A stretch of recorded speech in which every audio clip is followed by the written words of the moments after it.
and all, from the president to congressman, doon lang ako natawa doon sa mga reaction.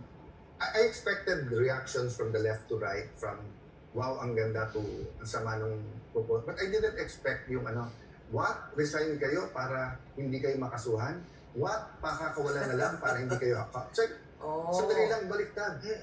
Pag nag-resign ka, wala ka na sa poder. Mas madali ka ng kasuhan.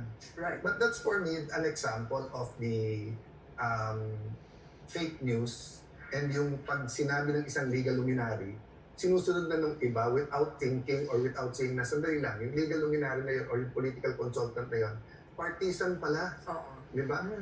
Para sa akin, well, ang tama sa akin nun is, maganda.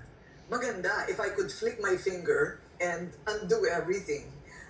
Yung feasibility lang, Yung feasibility lang. Do we have enough time? Do you have the budget? Who's gonna run? What will On happen that to the point, term? we don't have a choice because it's in the Constitution. Doon din ako nagtaka sa ibang legal luminary na sabi na unconstitutional. Hindi, sa Constitution, when the President and Vice President resign, the Congress has to meet right away. And then they're given 7 days to pass a law.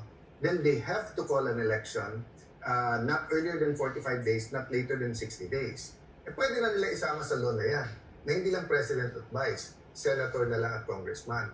Kaya ako naisip yun, Corina, kasi I think this will drag beyond 2028. Because nga, as of now, walang kandidato ang Marcoses. But the Pinks think that, I'll use the names, DDS, Biglawan, etc., without any offense to the... Right.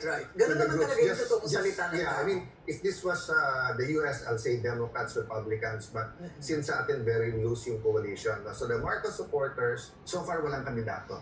But they did try for a...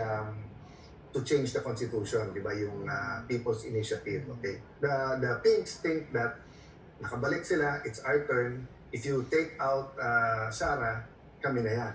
Okay. Of course, the DDS group is, kinuha nyo na nga si Duterte. Dinala nyo na doon, kakasuhan nyo pa Sara,